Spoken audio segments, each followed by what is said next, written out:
Olá, boa noite a todos. Eu sou Verônica Mairink. Estou agora atualmente no Centro Espírita Abigail de Lima, que fica em Madureira.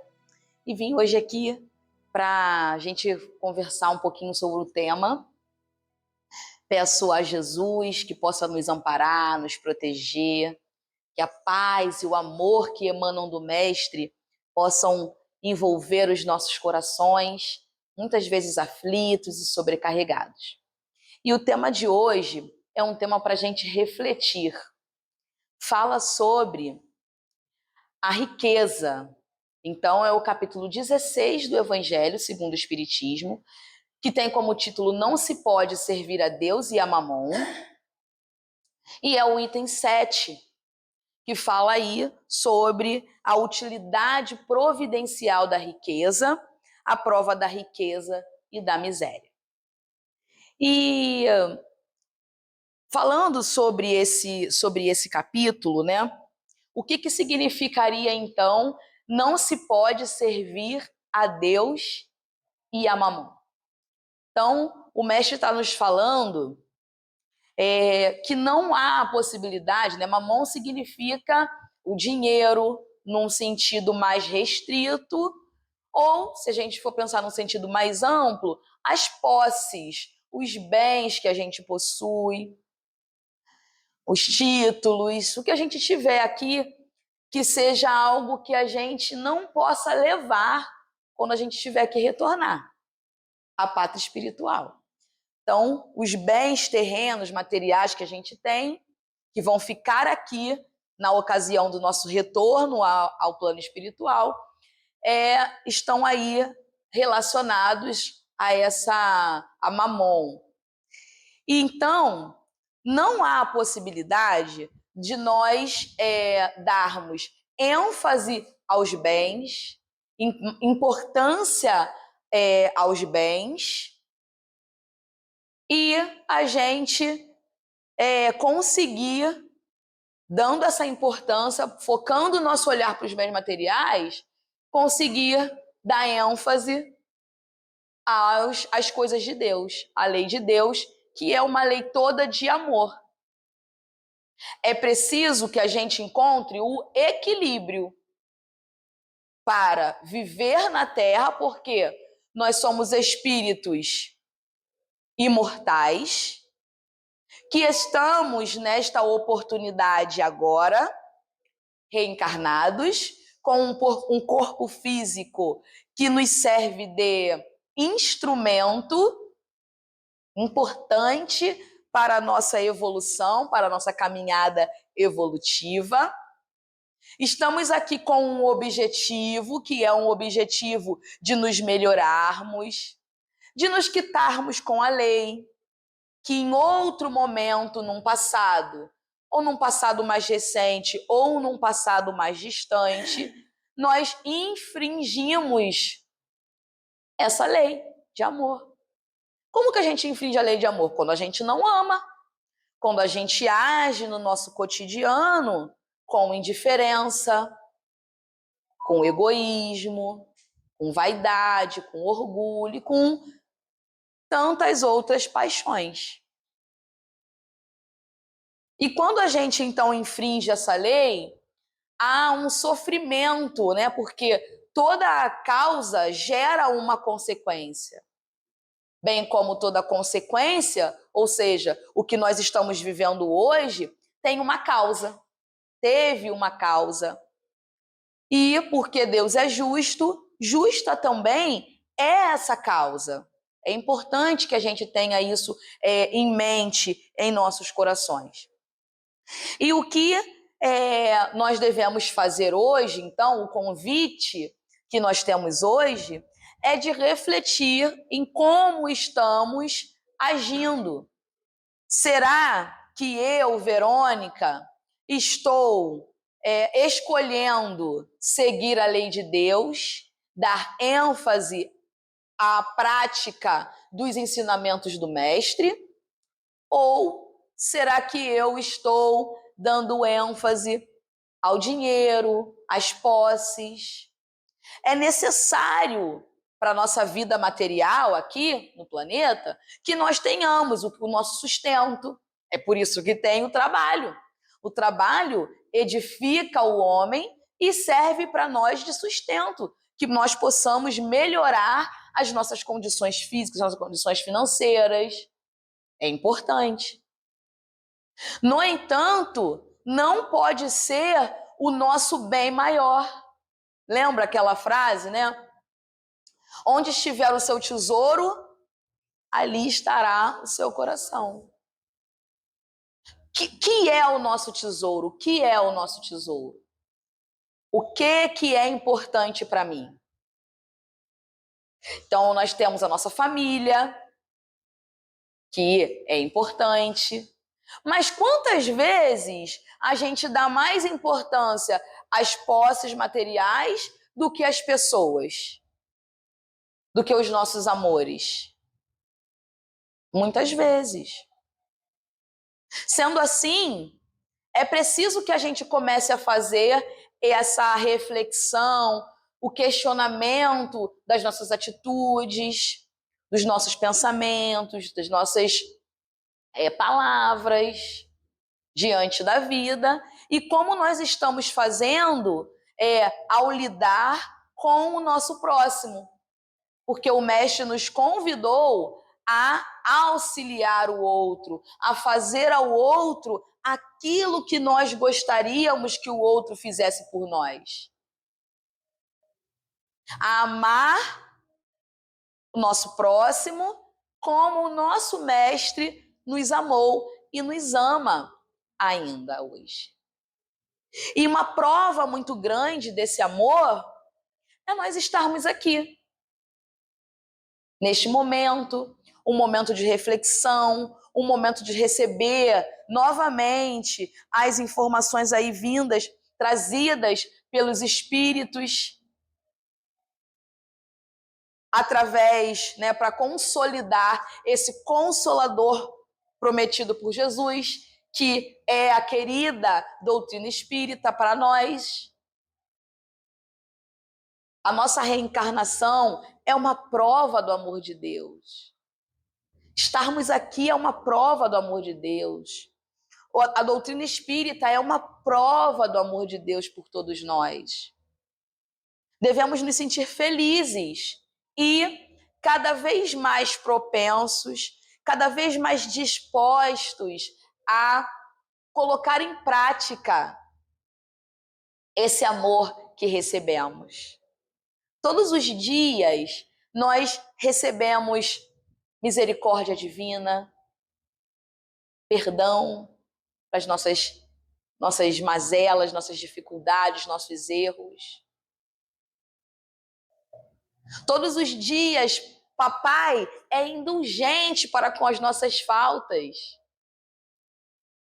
Todos os dias, nós temos oportunidades novas de colocar em prática também tudo isso que a gente recebe. Lembrando ainda que devemos dar gratuitamente o que gratuitamente recebemos. E alguém paga aqui pela misericórdia de Deus?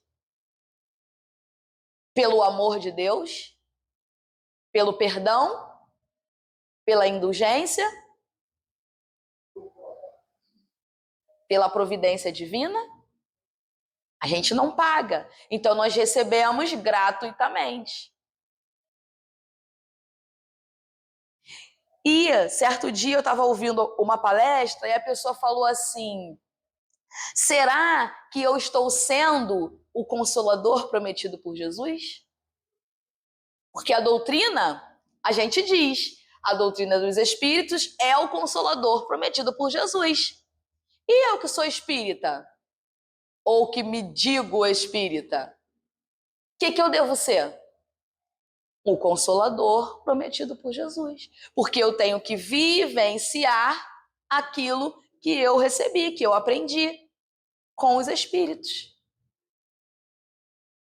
E é muito importante para nós estarmos aqui, quer seja aqui presencialmente, quer seja pela internet, e esse momento grave que o nosso planeta está passando, né, que veio com a pandemia e agora com tantos outros problemas.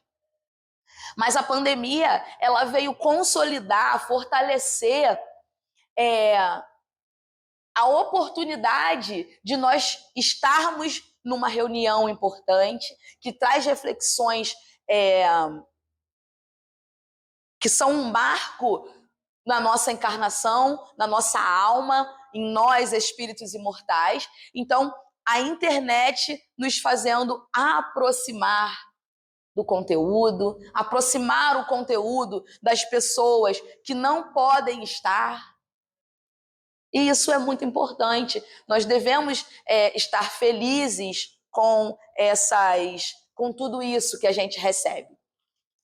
E, retornando aqui para o tema, então eu quero começar fazendo aí um panorama do que é esse capítulo, até chegar no ponto em que nós vamos conversar. Então, primeiramente, o mestre nos convidou a nos preservarmos da avareza.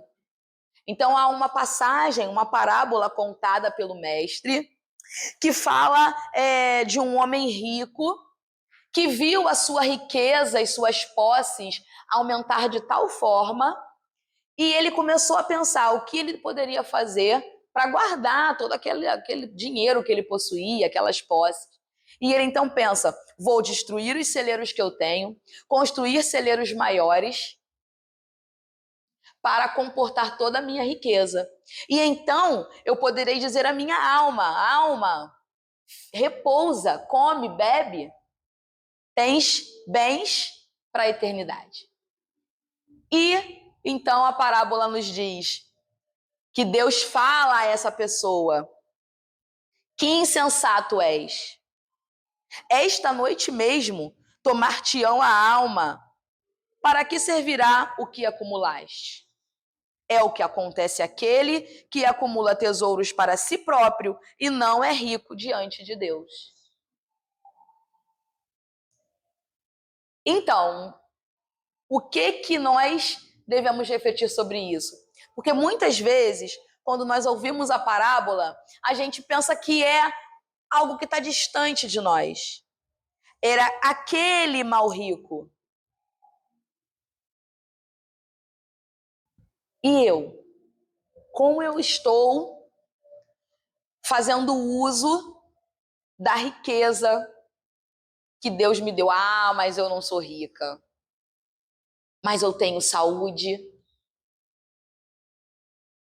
Mas eu tenho um corpo perfeito. Ou se eu não tenho uma imperfeição, eu ainda assim posso auxiliar. Mesmo com as minhas dificuldades, porque sempre a gente encontra alguém que esteja numa situação mais difícil, mais dolorosa que a nossa, então nós podemos auxiliar. Nós temos os nossos dons,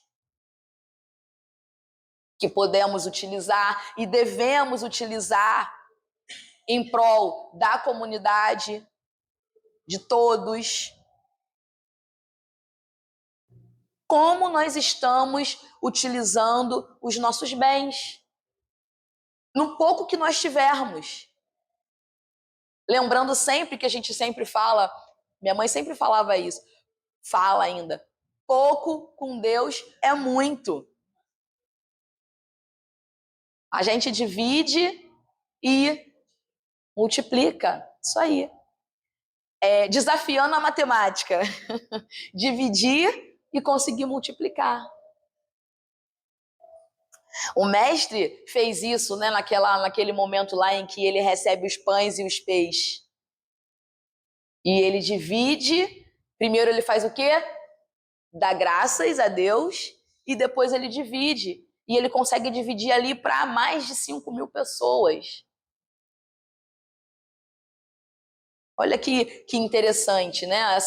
Esse símbolo, né, do mestre, e que nós conseguimos, lembrando dessa frase que foi falada, e pensando na vida como um todo, enquanto as situações, enquanto a gente dividia, né, para as pessoas que têm posses reduzidas, e a gente divide e a gente se sente melhor, se sente mais feliz, se sente saciado até.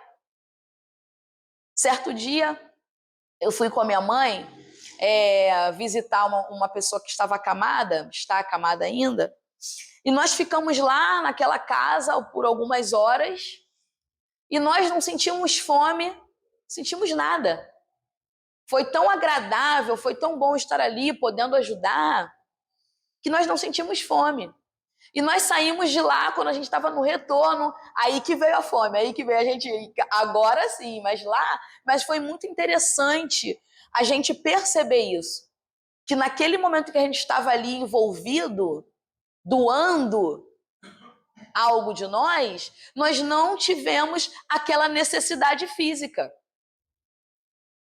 Olha que interessante que acontece no nosso dia a dia, mas nós precisamos ter olhos de ver, ouvidos de ouvir, como nos convidava e nos falava o mestre.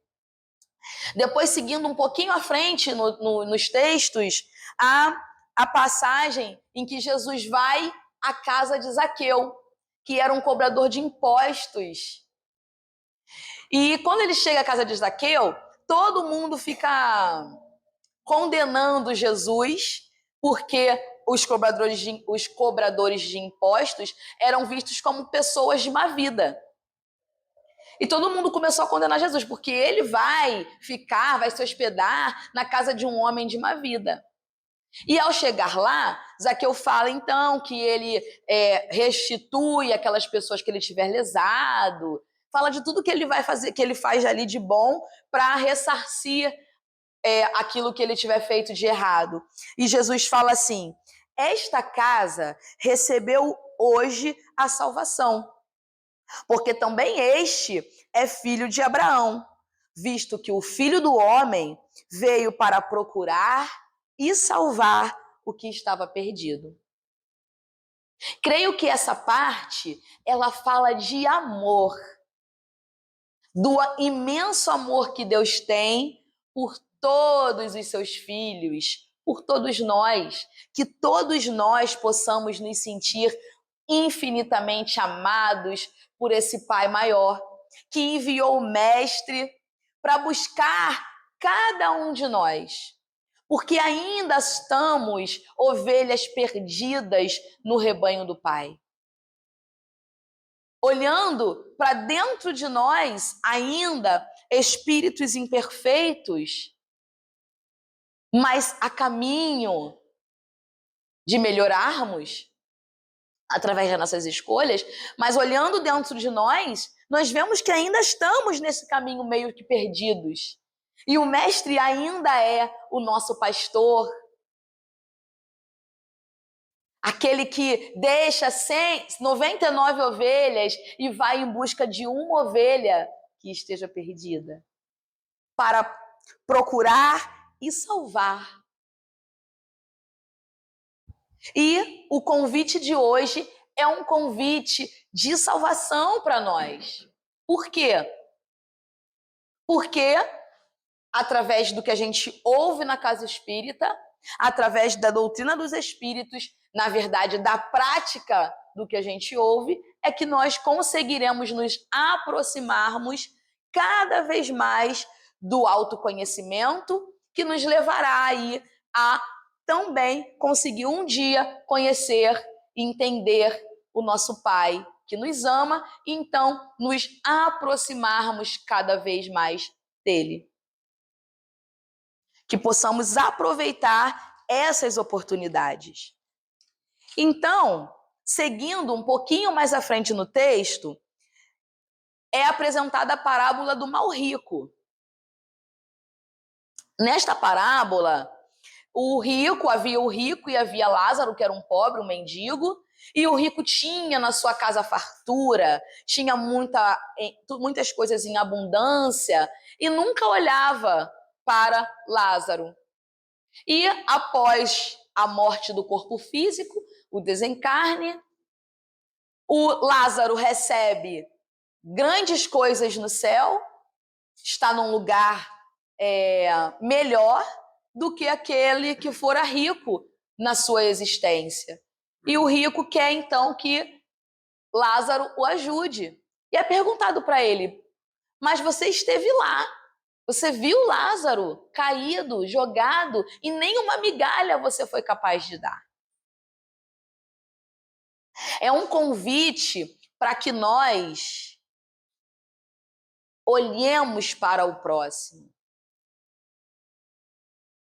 E antes de ser um convite para vocês que estão me ouvindo aqui presencialmente pela internet, é um convite para que eu olhe para o meu próximo. Nas situações que eu possa auxiliar, ajudar, dividir. E olha, eu tenho pensado, refletido muito sobre isso, porque ainda não tenho conseguido. Tantas vezes, olha, quando eu vou levar a minha filha à escola, existem pessoas nas ruas. Quando eu volto do trabalho, ali perto da minha casa ou perto do trabalho, eu trabalho no centro do Rio, então passando ali pelas ruas do centro do Rio. Quantas oportunidades eu tenho, e às vezes eu perco, às vezes até por medo. Quando alguém vem pedir alguma coisa, você já fica com medo. Fica com medo de abrir a bolsa. Eu já pensei, poxa, eu podia levar um dinheirinho trocado no bolso, que fica mais fácil. Porque realmente, como a gente está vivendo uma situação difícil, né, de tantos problemas e tanta violência, nós temos medo. Mas nós somos convidados a ajudar. O convite é de que nós possamos auxiliar o nosso próximo no que nós pudermos. Talvez a gente não vá poder, de fato, com dinheiro, mas com uma palavra, com um olhar, com atenção. E encontramos inúmeras dificuldades nisso no dia a dia. Depois, nós encontramos a parábola dos talentos, onde o nosso Senhor Jesus nos mostra o que para nós que nós reflitamos em como estamos usando o talento que Deus nos deu. Então, o que é o nosso dom, que nós sabemos fazer, que nós possamos passar o conhecimento para o outro, auxiliar o outro de alguma maneira com o que nós sabemos fazer, de modo a dar bons frutos, a sermos aquela árvore que dá bons frutos. O que nós estamos fazendo no nosso trabalho, na nossa família, no dia a dia, dentro da condução, do transporte público. O que nós estamos fazendo? Como nós estamos agindo? Como nós estamos usando o nosso livre-arbítrio? Que é um bem, entre aspas, um bem que nós temos. A oportunidade de escolher, de fazer as nossas escolhas, de agir de um jeito ou de outro. Como nós estamos escolhendo agir? Isso é muito importante. Por quê? Porque a nossa salvação, como a gente costuma falar, essa salvação aí que Jesus fala, né, que veio salvar aquele que estava perdido, ela não vai ser levada em conta o que o outro fez, mas o que eu fiz. Que eu fiz, o que eu tenho feito, de modo que eu não tenho que ficar me preocupando se o outro faz ou se o outro deixa de fazer. Eu tenho que me preocupar se eu estou fazendo ou não. E assim a gente vai conseguindo, então fazendo boas escolhas, escolhendo estar próximo da lei de Deus, cada vez mais próximo da lei de Deus, é que nós vamos conseguir melhorar pouco a pouco, e fazer então esse bom uso da riqueza que Deus nos dá, nos confia. Aí então chega no tema de hoje, que fala sobre a utilidade providencial da riqueza, as provas da riqueza e da pobreza. E qual será a prova mais difícil? Será a da miséria, que aqui na verdade eu estou falando pobreza, mas aqui está escrito miséria. Que eu creio que nós não estamos aqui nesses extremos. Né? Nós temos os nossos bens, mas não estamos na miséria. Graças a Deus, louvado seja o nome do Senhor. Não estamos nessa necessidade hoje. Muitas vezes, talvez porque não, às vezes a gente pensa assim, talvez eu fui no encontro, estava falando assim que às vezes você está toda feliz assim, porque eu não passo por situação tal, eu não passo por uma situação difícil. A gente pensa que é porque a gente é bom, porque a gente já... Não, às vezes é porque você ainda não tem capacidade de passar. Está se preparando, né? Isso aí. Então é preparação. Deus não dá algo que a gente não vai conseguir fazer. Então, dá fardo maior que a gente pode carregar. Então, talvez a gente acha que está bem, que não tem um determinado problema porque é o bam, mas na verdade pode ser que a gente ainda não esteja naquele patamar de conseguir vencer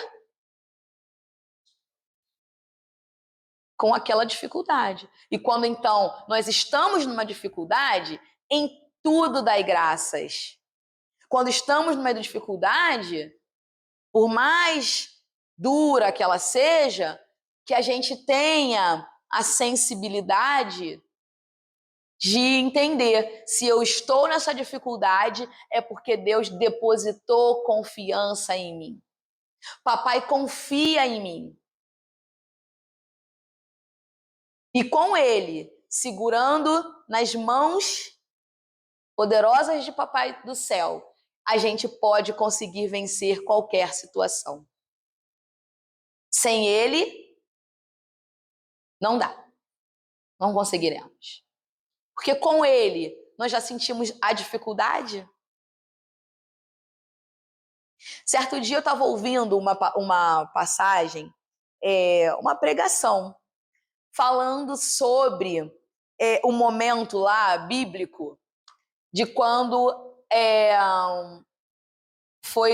abriu o mar, aquela passagem de abertura do mar, e estava sendo falado o seguinte: como será que aquelas pessoas que estavam ali passando estavam se sentindo? Será que elas estavam pensando assim, nossa, estou vivendo um milagre? Será que elas estavam sentindo-se tranquilas, calmas, sorridentes? Correndo para atravessar. O Egito estava lá do outro lado. Isso aí. Imagina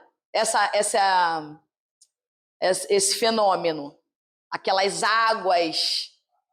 Será que elas não tiveram medo daquelas águas caírem?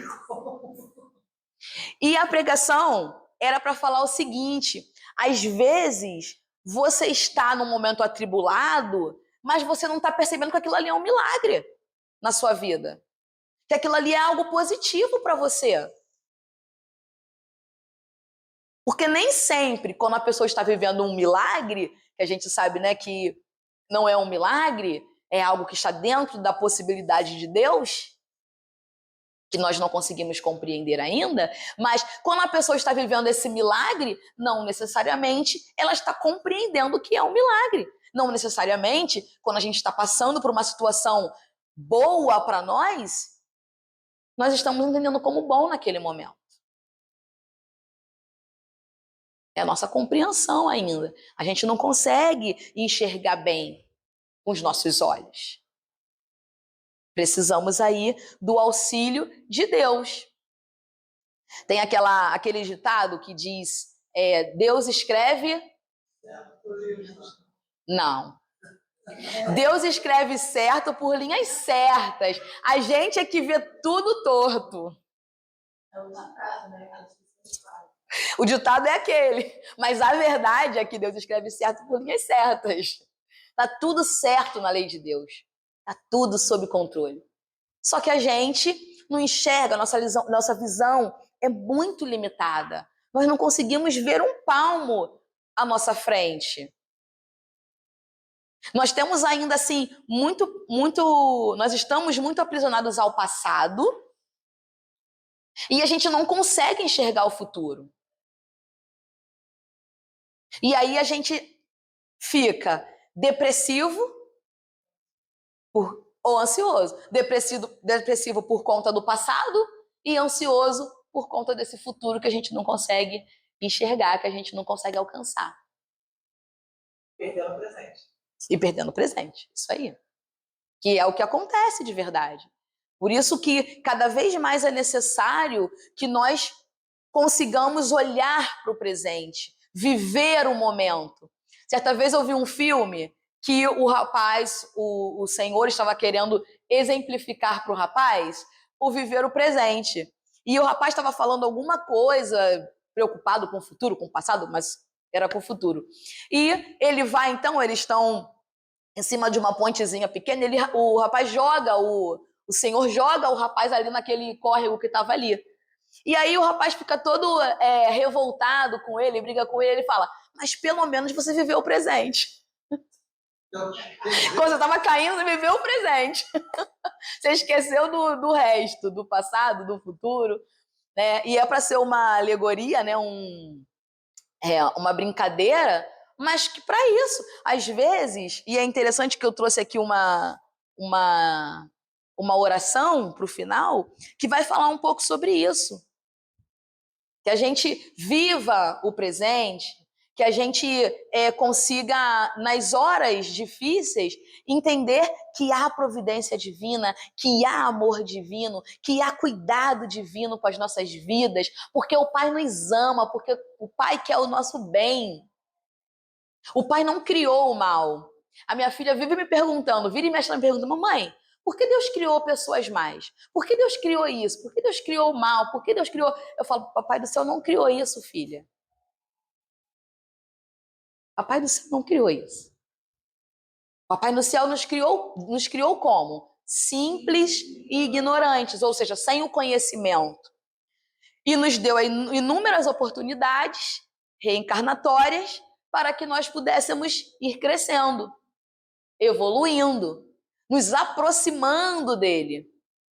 E aí, neste caminho, neste percurso, por preguiça, muitas vezes, por preguiça, a gente quer escolher o caminho mais fácil, a porta larga.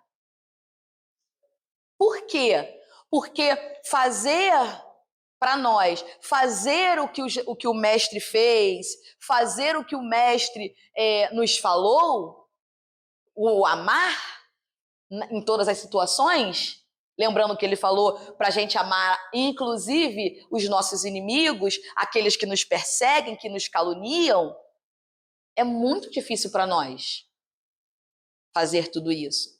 E aí a gente acaba, por muitas vezes, escolhendo o caminho errado. Por preguiça, o egoísmo, o orgulho, o querer os nossos interesses na frente do interesse dos outros. Isso ainda está muito enraizado em nós. É preciso que a gente comece a transformar tudo isso a partir do quê? Do conhecimento que a gente já tem. Nós já temos muito conhecimento de doutrina espírita, muito conhecimento do que o mestre nos convidou, nos chamou a fazer. Só está precisando a prática. Está precisando somente que a gente comece a praticar. E aí, qual será a prova mais difícil? Vamos ver aqui no Livro dos Espíritos, que é o que se fala sobre esse tema. Na questão 814. Por que Deus a uns concedeu as riquezas e o poder, e a outros a miséria? E os espíritos respondem: para experimentá-los de modos diferentes. Além disso, como sabeis, essas provas foram escolhidas pelos próprios espíritos, que nelas, entretanto, sucumbem com frequência. A gente escolheu. Escolheu. E muitas vezes a gente ouve os espíritos colocando que escolher a prova da riqueza é muito difícil. Porque quando a gente está aqui, a nossa posição que a gente está, a gente quer ser rico, a gente quer ganhar na Mega Sena, né? Como é que é da virada? O que da virada? Da virada. Então, a gente quer, todo ano a gente faz uma fezinha para poder ganhar. A gente está aqui, a gente olha com um olhar diferente. Quando a gente está na espiritualidade, que a gente vê assim, mas eu errei, eu tive esse dinheiro aqui, ó, fiz tudo errado. Vou ter que voltar para desfazer essa bagunça, consertar tudo isso. Vai ser dolorido, vai ser sofrido. Aí a gente olha com outro ponto de vista, aí a gente fala assim, não, quero não. Quero nascer pobre de maré descer. Aí quando chega aqui, de novo, a gente fica, não quero ser rico. Fica nesse vai e vem. Mas é isso. Porque quando a gente está aqui, a nossa visão é muito limitada. Isso aí. E nós estamos na situação na qual nós estamos, porque é necessário para cada um de nós. Agora, porque é necessário, não significa que eu não deva ajudar quem tem menos. Aquela pessoa está naquela situação ali difícil, porque é necessário para ela. Ela pediu. É para se quitar com a lei. Nós também estamos nos quitando com a lei. E não é tão bom quando a gente recebe um auxílio de alguém, uma palavra, um encorajamento, um auxílio financeiro naquele momento que a gente estava precisando.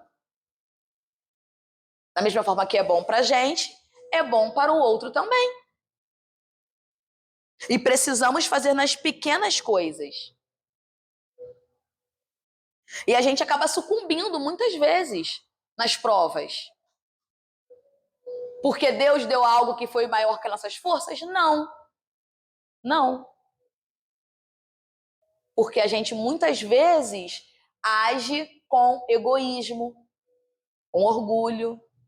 Porque chega nas horas difíceis, a gente acaba esquecendo de segurar na mão de Deus, de pedir auxílio à espiritualidade amiga que nos cerca, que quer o nosso bem, que está ao nosso lado, querendo que a gente vença nossas provas, aquilo que a gente programou no nosso processo reencarnatório. A gente esquece. E olha que a gente sabe, né? Porque tem gente que nem sabe. Planejamento reencarnatório, quem sabe é a gente. Mas muitas vezes eu não coloco em prática. Por isso que é o convite da gente colocar em prática o que a gente já está aprendendo. Consolidar o conhecimento. Na 815, qual das duas provas é mais terrível para o homem? A da desgraça ou a da riqueza? São-no tanto uma quanto outra. A miséria provoca as queixas contra a providência. A riqueza incita todos os excessos. Então, uma e outra prova, difíceis demais. Porque quando estamos pobres, a gente costuma blasfemar contra Deus, achar que Deus nos abandonou. E quando ricos, esquece de Deus também. Então, as duas são difíceis. Mas são impossíveis? Não. Nenhuma delas é impossível. Na pobreza, e nós podemos ver aí quantas pessoas pobres, muito pobres, honestas, dignas, ainda auxiliando outras pessoas. No pouco, no óbolo da viúva, que deu aquilo que faltava para ela. E quando a gente também vê pessoas com dinheiro também fazendo coisas boas, auxiliando, doando, com obras sociais. Nós temos casos também. Então, uma e outra prova, riqueza e pobreza é difícil e também nos permite vencer. Porque quando a gente programa, o intuito é vencer. A programação reencarnatória está ligada a vencer aquela prova, a nos quitarmos com a lei. Só não vai ser fácil. Não é fácil para nós. Porque no corpo físico fica realmente mais difícil. A gente fica assim pensando, conjecturando na espiritualidade, mas quando chega ali no jogo mesmo, entrar em campo, é difícil, é mais difícil, é diferente. E o que nós precisamos fazer então? Estamos na prova, estamos na dificuldade. O que precisamos fazer? Segura nas mãos de papai, pede ajuda à espiritualidade, vem à casa espírita, ouve pela internet, esteja em sintonia com a espiritualidade maior, ajuda o outro, porque quando a gente ajuda o outro, a gente esquece dos nossos problemas, e fazer o bem é bom, traz alegria para os nossos corações, ajuda a sair daquelas situações de depressão, de ansiedade. Auxiliar o outro é muito importante para nós. Quando nós conseguirmos realmente vivenciar isso, aí sim nós estaremos mais felizes. Nós estaremos muito mais felizes. Questão 816. Estando o rico sujeito a maiores tentações, também não dispõe, por outro lado, de mais meios de fazer o bem? A resposta: mas é justamente o que nem sempre faz. Torna-se egoísta, orgulhoso, insaciável.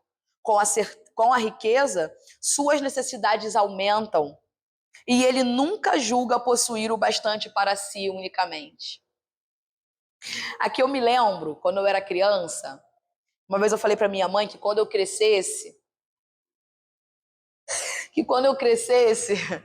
eu iria fazer e ganhasse dinheiro, eu iria fazer uma creche, montar uma creche. E minha mãe riu, falou que não achava que eu ia fazer. E eu fiquei sem entender por que ela achou que eu não fosse fazer. Você não vai fazer nada. Hoje, eu não tive isso porque eu ainda não cresci, então eu tô rindo. Desculpa, mas eu não consigo, né? A gente perde o amigo, mas não perde a piada. Eu ainda não cresci, nem ganhei dinheiro. Mas, vendo as dificuldades que eu tenho no pouco, eu entendo que minha mãe estava certa. E que aqui, quando fala que a pessoa, quando ganha dinheiro, quando ela está na prova da riqueza, ela não julga possuir o bastante para si mesmo. Então, quanto mais tem, mais quer. Então, se eu ganho um dinheiro, pode ser que eu fale, olha, a minha casa é muito pequena, o meu carro já está velho, eu nunca viajei. Por exemplo, posso falar, né? Eu já viajei, mas eu quero viajar mais, eu quero conhecer mais países, pessoas. E aí, as minhas necessidades mudam, né? Entre aspas, as necessidades. Eu acabo fazendo o supérfluo virar necessidade e não uso bem aquele dinheiro. Mas é por isso que ainda estou nessa situação de que não posso ganhar na loteria. É isso, é por isso. É por isso, a gente passa perto, mas a gente não ganha. Por quê? Porque ainda não podemos, porque às vezes a gente ainda não está preparado para fazer bom uso daquele dinheiro. E isso é muito importante, que a gente possa, de fato, refletir sobre isso. E aí, dentro do tema de hoje, eu encontrei nós encontramos lá no Evangelho, no item 7 do capítulo 16, duas palavras que eu destaquei para nós aqui. Sacrifício e abnegação. Por que essas duas palavras que estão contidas lá?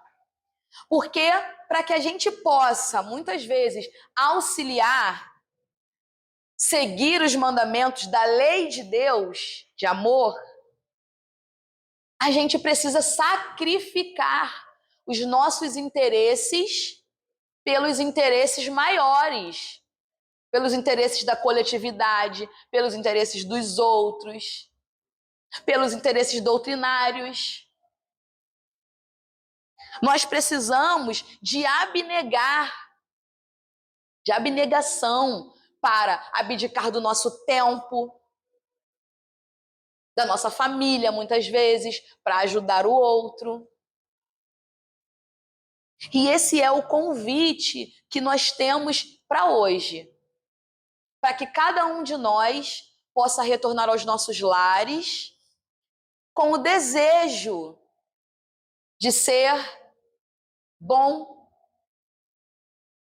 de aproveitar as oportunidades que Deus nos dá todos os dias, de fazer o bem de alguma forma.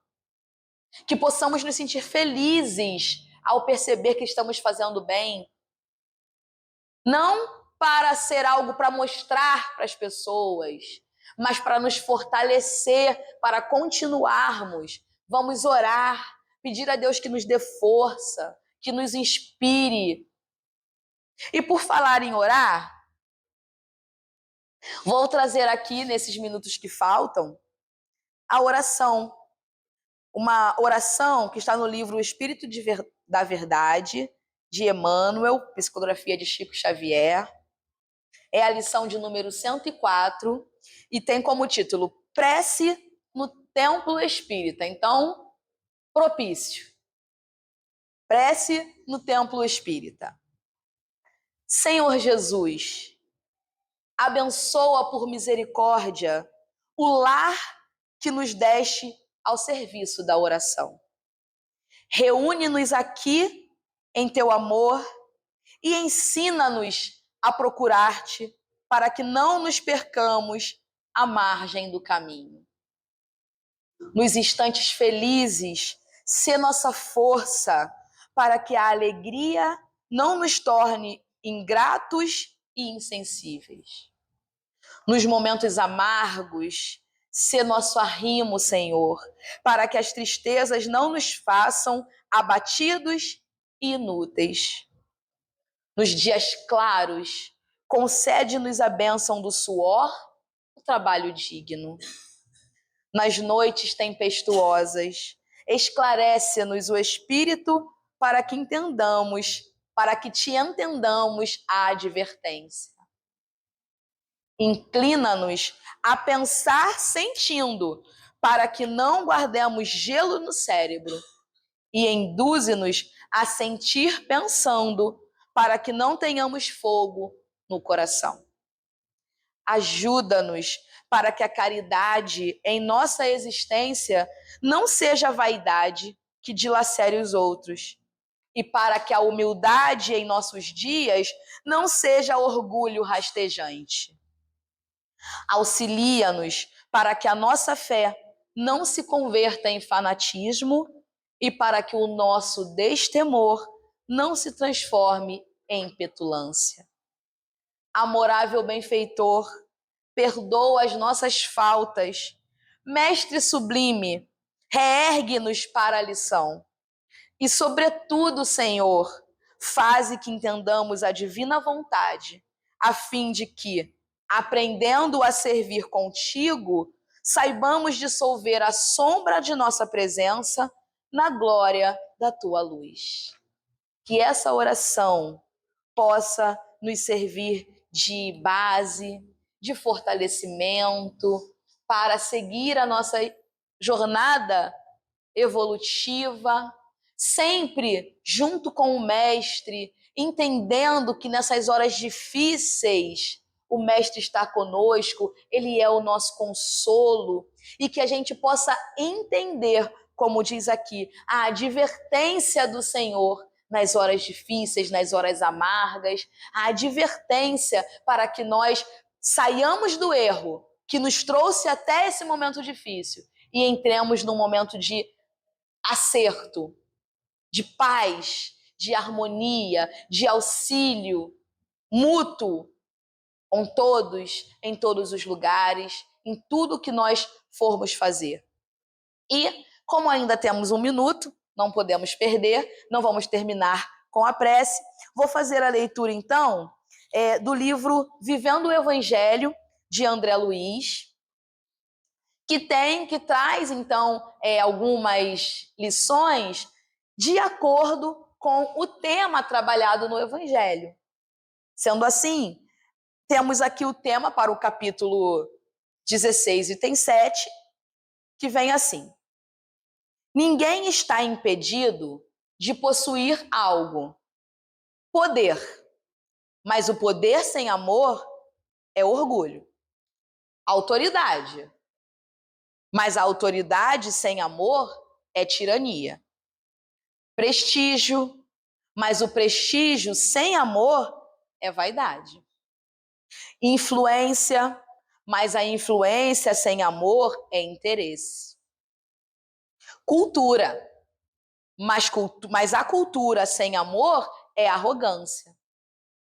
Força, mas a força sem amor é destruição. Olha o que nós estamos vendo aí, que está acontecendo. O Mestre tenha misericórdia de nós. Defesa, mas a defesa sem amor é vingança. Direito, mas o direito sem amor é injustiça. O mesmo acontece com o dinheiro. Ninguém está impedido de ter riqueza, mas a riqueza sem amor é avareza. Então, que nós possamos terminar com esse chamado de amar. O convite de hoje é para que nós amemos. Porque se nós estivermos amando, agindo com amor, com certeza nós estaremos acertando. Que a paz do Mestre possa permanecer em nossos corações. Muito obrigada aí pela oportunidade. Muito obrigada, Senhor Jesus, por estarmos aqui, pela nossa vida, pelo nosso alimento, pelo nosso corpo físico, por essa doutrina, por essa oportunidade, pela nossa família, pelo nosso trabalho. Muito obrigada, Senhor. Graças a Deus.